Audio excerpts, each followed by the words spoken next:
The dusty western town of Red Creek sat under a sky the color of rust and sorrow. The train whistle screamed through the afternoon silence, and all eyes turned to the last passenger car as it hissed to a stop. From it stepped a woman, tall, graceful, but with years carved into her face like the lines on an old map. Her name was Margaret Hale, and she had come west as a mail-order bride. The townsfolk whispered among themselves. "She's too old," one said. "Ain't no man here sent for her," muttered another.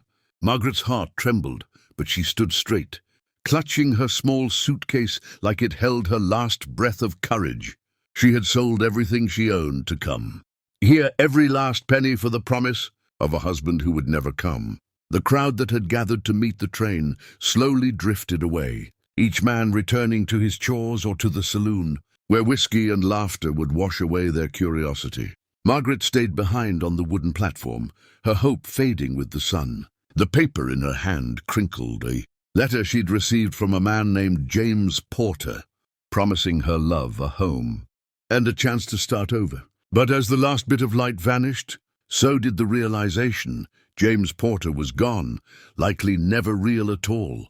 She looked down the empty street and whispered to herself, "I shouldn't have come."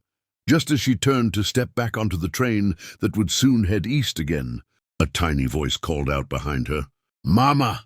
The sound froze her heart. A little girl, no older than 5, was pointing directly at her, her finger trembling, her eyes wide with tears. The crowd turned to look, and out from behind a group of cowboys stepped a man, tall, rugged, with dust on his boots and guilt written all over his face. His name was Eli Turner, a rancher known for his hard hands and soft heart, though few ever saw the latter. The girl ran to him and tugged his vest, whispering again, "That's my mama, Papa. You said she was gone." Eli's throat tightened. Months ago, his wife had died during a fever outbreak, leaving him alone with his daughter, Clara. He had written to the agency, asking for help, someone to care for the child, someone kind, someone to fill the emptiness in their home. But when he saw Margaret's age listed on the form, he'd ignored the reply.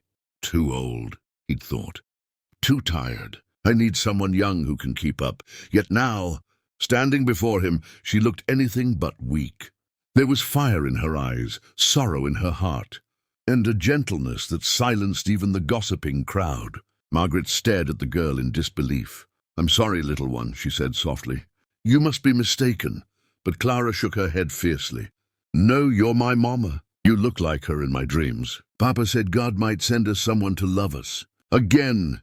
Eli's chest ached. At the child's words, he stepped forward, tipping his hat slightly, voice low. "Ma'am, I think there's been some misunderstanding. I did write for a bride, but I didn't expect—" His voice trailed off as he met her gaze. There was something in her eyes, a mixture of pain and pride, that made him feel small. "Didn't expect what?" she asked quietly. "That I'd still be breathing." The men nearby shifted uncomfortably. Eli swallowed hard. "Didn't expect someone who's lived through life's hardest parts," he said finally. "Guess I was hoping for someone who hadn't yet." Margaret nodded slowly, turning away. "Then I'll be on my way. I won't burden you." She lifted her suitcase, but Clara ran to her, wrapping her tiny arms around Margaret's legs. "Please don't go," the child sobbed. "We need you." Something inside Margaret broke. She knelt down, holding the girl close, her tears falling into Clara's golden hair. She had lost a child once, long ago, a fever that took her baby and her husband in the same cruel season. She had prayed for peace, but life gave her silence. Now in this dusty town, a child she'd never met was calling her mama. "Maybe," she whispered. "Maybe," God finally answered. Eli watched, his chest tight with emotion. He saw the way Clara clung to her, how Margaret's hand trembled yet comforted, like she'd done it all her life. The townsfolk murmured again, but their tone had changed. "Looks right, don't it?" One said softly, "Like they belong." Another nodded. "Age don't mean a damn thing when there's love." Eli took a deep breath and stepped closer. "Miss Hale," he said, voice steady now, "if you'll still have us, I reckon my daughter wasn't wrong." Margaret looked up. surprise and disbelief written across her face. "Are you sure, Mr. Turner?" she asked, her voice shaking. He smiled faintly. "No one's ever sure about love. But I know this. I can't watch you walk away." Clara clapped her hands and laughed through her tears, wrapping both of them in a hug. The sun dipped low behind the train, painting the sky in gold and crimson. The whistle blew again, long and haunting, as if marking the end of one life and the beginning of another. Margaret's suitcase fell to the ground, forgotten. She took Eli's hand, and for the first time in years, she smiled. Not the polite smile of a woman surviving, but the radiant smile of someone living. From that day forward, the townsfolk of Red Creek stopped whispering about her age. They saw instead the woman who brought warmth back into a ranch that had grown cold. They saw a little girl who once had no mother now dancing in the fields, and a man who'd forgotten how to laugh now, smiling at dusk. Margaret's story spread across the territory, carried by every train that stopped in town. They said love doesn't always come in youth or beauty.